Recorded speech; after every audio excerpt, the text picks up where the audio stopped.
Positivism Telugu channel ప్రేక్షకులకు స్వాగతం. మనం ప్రముఖ సంఘ సంస్కర్త మేటి నాస్తికోద్యమ నేత అయినటువంటి శ్రీమతి సరస్వతి గోరా గారి స్వీయ జీవితగాథ గోరాతో నా జీవితం పుస్తకం నుండి ఆమె జీవిత విశేషాలు తెలుసుకుంటున్నాం కదండి.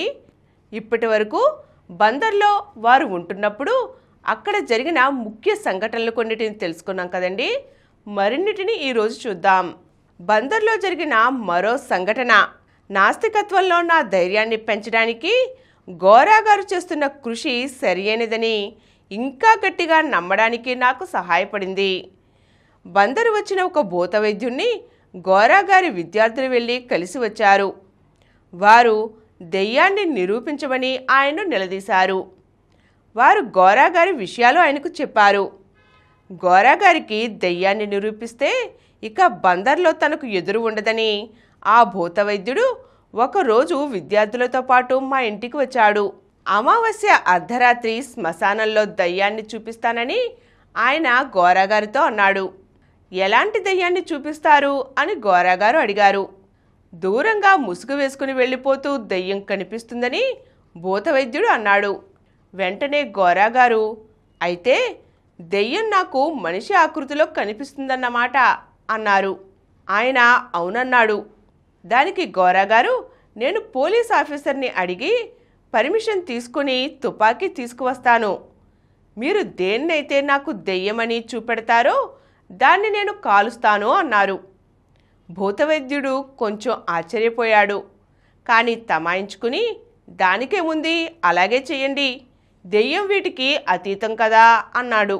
అమావాస్యకు ముందు మళ్ళీ వచ్చి కలుస్తానని చెప్పి అతను వెళ్ళిపోయాడు.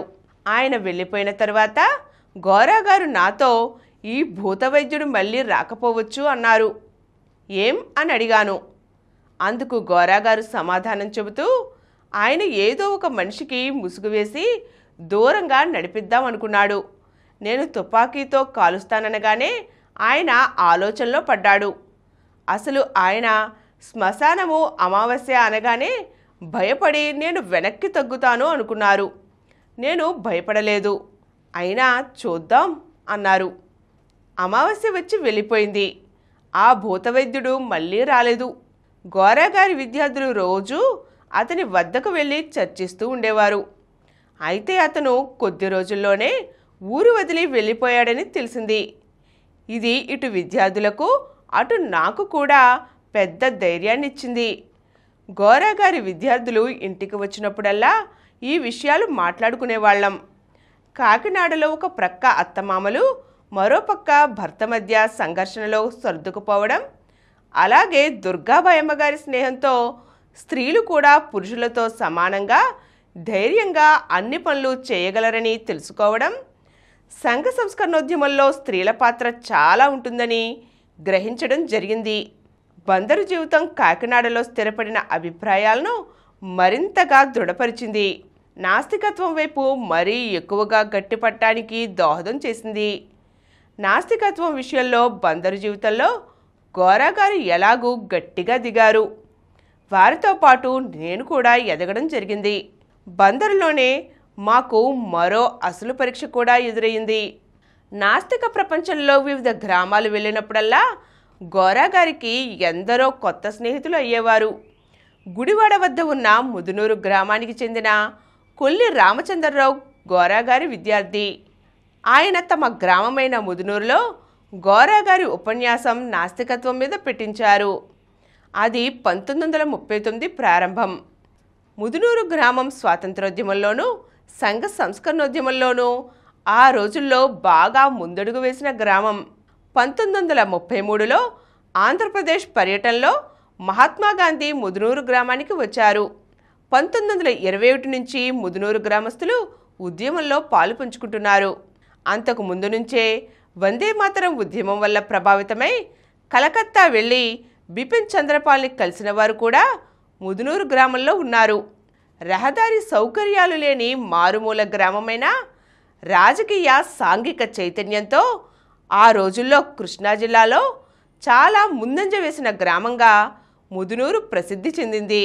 అటువంటి ముదునూరు గ్రామంలో గోరాగారి ఉపన్యాసానికి చాలా చక్కటి ఆదరణ, స్పందన ఏర్పడింది.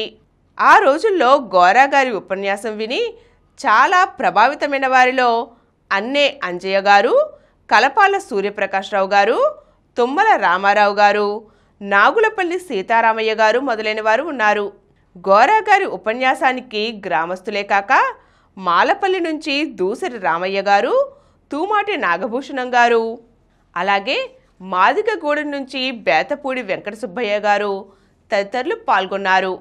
ఈరోజు మనం బందరులో ఉండగా సరస్వతి గోరా గారి జీవితంలో జరిగిన కొన్ని ముఖ్య సంఘటనలు చూసాం కదండి. మరిన్ని అంశాలతో మళ్ళీ కలుద్దాం. ఈ కార్యక్రమం మీకు ఎంతో నచ్చింది కదా. ఇటువంటి మరిన్ని వీడియోల కోసం అనతి కాలంలోనే 20 కోట్లకు పైగా వ్యూస్ సాధించిన సమరం ఛానల్ సమర్పించు పాజిటివ్ ఎథియిజం తెలుగు ఛానల్కు సబ్స్క్రైబ్ చేయండి, లైక్ చేయండి, మీ ఫ్రెండ్స్కి షేర్ చేయండి. అలాగే ప్రక్కనున్న గంట సింబల్ని ప్రెస్ చేయడం మర్చిపోకండి.